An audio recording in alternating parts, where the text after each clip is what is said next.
Hello everyone, very good morning to all of you.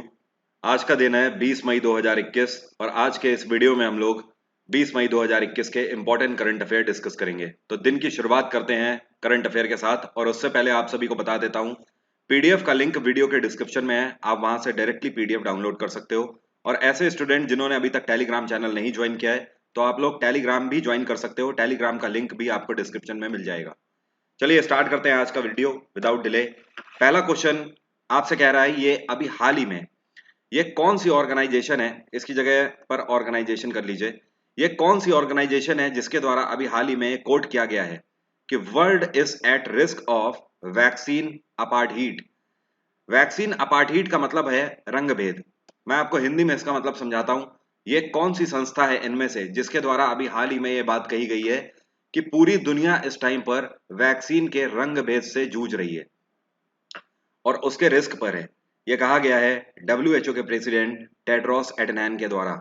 Actually WHO का जो अभी हाल ही में डेटा आया है, उस डेटा के आधार पर यह पाया गया है कि दुनिया भर में ऐसे कंट्रीज जो कि कवर करते हैं दुनिया भर की 15% पॉपुलेशन, उनके पास दुनिया भर के 45% वैक्सीन अकेले हैं।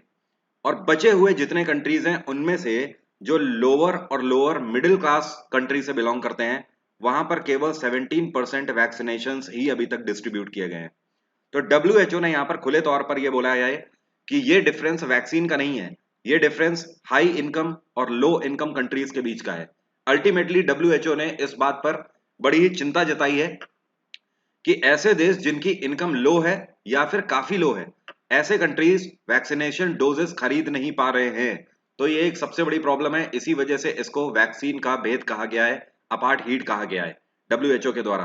तो डब्ल्यूएचओ अब इसके लिए क्या करने जा रहा है, इनका कहना है कि हम एक फंडिंग सॉल्यूशन लेकर आएंगे। इस फंडिंग सॉल्यूशन के तहत ऐसे कंट्री जो कि lower and lower middle class countries में आते हैं, जिनकी अर्थव्यवस्था बहुत कमजोर है, उनको डब्ल्यूएचओ की इस फंडिंग के द्वारा मजबूत बनाया जाएगा ताकि वो अपने देश के लिए कोविड वैक्सीन का इंतजाम कर सकें, खरीद सकें। डब्ल्यूएचओ की अगर बात करी जाए, इसकी स्थापना 1948 में करी गई थी।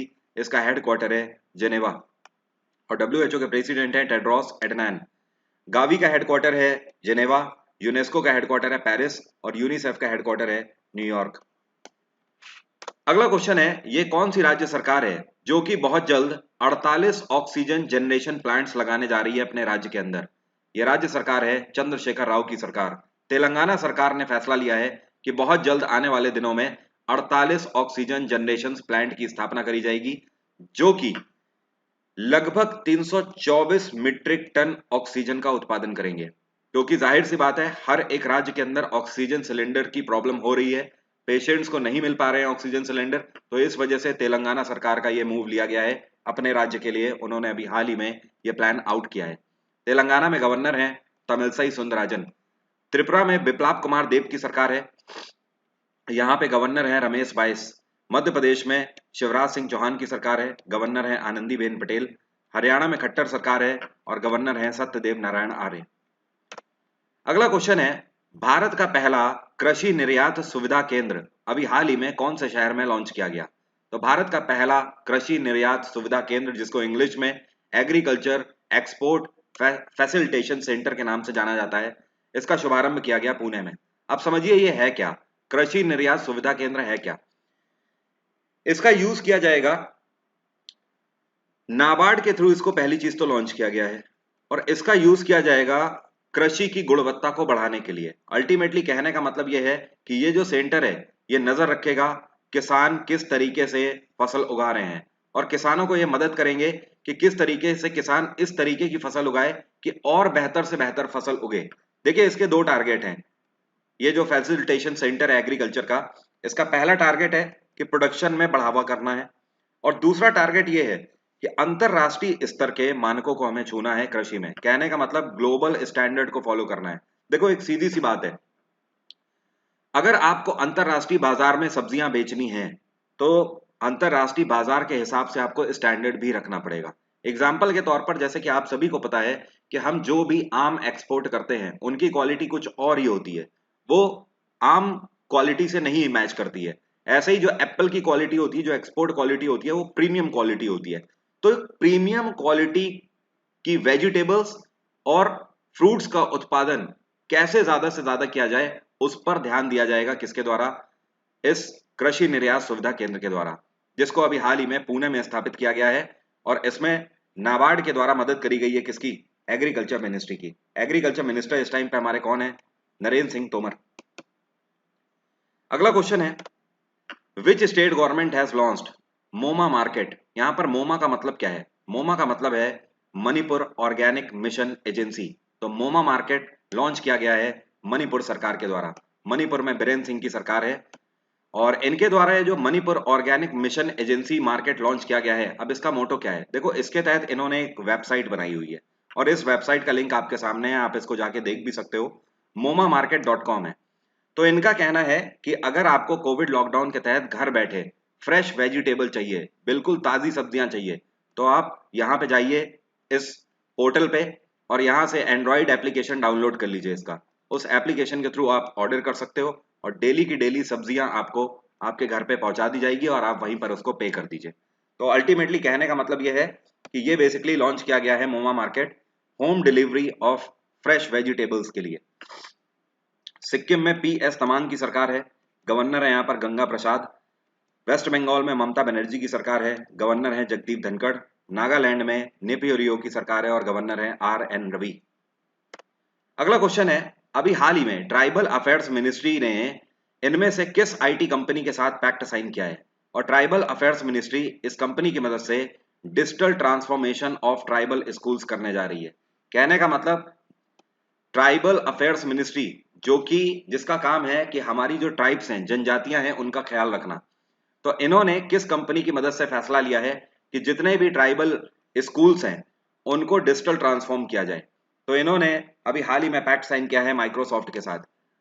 आपको अगर पता नहीं है तो मैं बता दूं, भारत सरकार के द्वारा पूरे भारत में जो हमारी जनजातियां होती हैं, उनके जो बच्चे होते हैं, उनके बच्चों के लिए अलग से स्कूल खोले गए हैं और इन स्कूलों को क्या बोला जाता है? एकलव्य मॉडल स्कूल बोला जाता है। क्या बोला जाता है? Eklavya model school.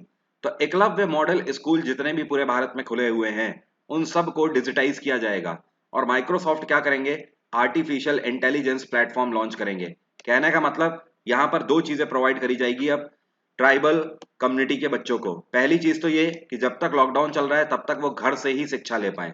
ओके, उनको घर से ही ऑनलाइन प्लेटफॉर्म की सुविधा दी जाएगी जो कि आर्टिफिशियल इंटेलिजेंस बेस्ड होगा।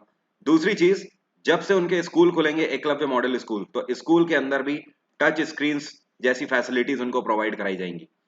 तो माइक्रोसॉफ्ट ने अभी फैसला लिया है कि ये पहले फेज में 250 एकलव्य मॉडल स्कूल्स को अडॉप्ट कर रहे हैं और पहले इन पर अपनी सर्विस देंगे। अगर भारत सरकार सहमत होती है तो आगे फिर ये अपनी सर्विस देने के लिए तत्पर रहेंगे। माइक्रोसॉफ्ट की स्थापना 1975 में करी गई थी। माइक्रोसॉफ्ट का हेडक्वार्टर वॉशिंगटन और माइक्रोसॉफ्ट के CEO कौन है? सत्य नडेला। IBM का हेडक्वार्टर है न्यूयॉर्क, विप्रो का हेडक्वार्टर है बेंगलोर और TCS का हेडक्वार्टर है मुंबई। TCS के इस टाइम पे CEO कौन है? ये है राजेश गोपीनाथन। IBM के CEO हैं इस टाइम पे अरविंद कृष्णा। माइक्रोसॉफ्ट के CEO मैंने आपको बताई दिया सत्य नडेला और विप्रो के हैं थेरी देलापोर्ट। क्या नाम है? थेरी देलापोर्ट। ट्राइबल अफेयर्स मिनिस्टर इस टाइम पे हमारे कौन है? ये हैं अर्जुन मुंडा। कौन है? अर्जुन मुंडा। अगला क्वेश्चन है, ये कौन सी कंपनी है जिसने आज तक का दुनिया का पहला प्राइवेट डिजिटल कोर्ट अभी हाल ही में डेवलप किया है प्राइवेट जस्टिस सिस्टम के तहत? तो ये दुनिया की पहली ऐसी कंपनी बन गई है, जुपिटिस जस्टिस टेक्नोलॉजी। ये कंपनी कहाँ की है? ये चंडीगढ़ बेस्ड एक स्टार्टअप कंपनी है, अभी नई कंपनी है और इन्होंने एक आर्टिफिशियल इंटेलिजेंस बेस्ड एक सॉल्यूशन बनाया है, सॉफ्टवेयर सॉल्यूशन। अब देखो इसका मेन मतलब क्या है, यहाँ पर आपको नाम से ही पता लग रहा है, प्राइवेट डिजिटल कोर्ट। ये सॉल्यूशन इन्होंने इस वजह से बनाया हुआ है कि आप देख रहे हो कि ऑलरेडी लॉकडाउन चल रहा है और उससे भी पहले हमारी जो जुडिशरी है वहां पर हजारों केसेस, पूरे अगर भारत की बात करें तो लाखों केसेस की पेंडेंसी पड़ी हुई है। अकेले हमारे सुप्रीम कोर्ट में 58,000 से ज्यादा केसेस की पेंडेंसी पड़ी हुई है। तो इस तरीके से तो नंबर आते आते सालों लग जाएंगे और लोगों को न्याय मिलने में बहुत टाइम लग जाएगा। इस वजह से ये ऑनलाइन प्लेटफॉर्म की सुविधा यहाँ पर दे रहा है। कहने का मतलब, कोर्ट चाहे तो इसका यूज करके ऑनलाइन डेट फैसिलिटी ले सकती हैं। कहने का मतलब, कोई भी क्लाइंट है अगर कोई भी पार्टी है उसकी डेट लगानी है तो कोर्ट हियरिंग कर सकती है डायरेक्टली घर बैठे ही। तो ये लॉन्च किया गया किसके द्वारा? जुपिटर्स जस्टिस टेक्नोलॉजी के द्वारा। ये जो कंपनी है ये चंडीगढ़ की कंपनी है और इसके सीईओ कौन है? ये है रमन अग्रवाल। क्या नाम है? रमन अग्रवाल। अब देखने वाली बात ये होगी कि इसको आगे एक्वायर किया जाता है अभी कि नहीं, क्योंकि अभी ये ध्यान रखिए ये सिर्फ प्राइवेट जस्टिस सिस्टम है। आगे अगर भारत सरकार इसको ऑप्ट करना चाहती है तो कर सकती है बहुत आराम से। Which country has launched a new super computer named as Simurgh? आपसे कह रहा है सिमुर्ग नाम का एक नया सुपर कंप्यूटर अभी हाल ही में कौन से देश के द्वारा बनाया गया है? सिमुर्ग बनाया गया है ईरान के द्वारा। ईरान के अंदर, ईरान की कैपिटल जो तेहरान है, वहां पर अमीर कबीर यूनिवर्सिटी है। अमीर कबीर यूनिवर्सिटी के द्वारा इस सिमुर्ग नाम के सुपर कंप्यूटर को बनाया गया। ये आज तक का ईरान का मोस्ट पावरफुल सुपर कंप्यूटर है। ध्यान रखिए मैं वर्ल्ड की बात नहीं कर रहा हूं, ईरान का अभी तक का सबसे पावरफुल सुपर कंप्यूटर है ये। और इसका पोटेंशियल कितना है? इसका पोटेंशियल है 0.56 पेटाफ्लॉप्स। ईरान में हसन रूहानी की सरकार है। ईरान की कैपिटल है तेहरान। नीदरलैंड की कैपिटल है एम्स्टरडैम। इंडोनेशिया की कैपिटल है जकार्ता। इजराइल की कैपिटल है जेरूसलम। अगला क्वेश्चन है, अभी हाल ही में पहली भारतीय महिला ये कौन बन गई हैं जिन्होंने माउंट पोमोरी को सक्सेसफुली समिट कर लिया है?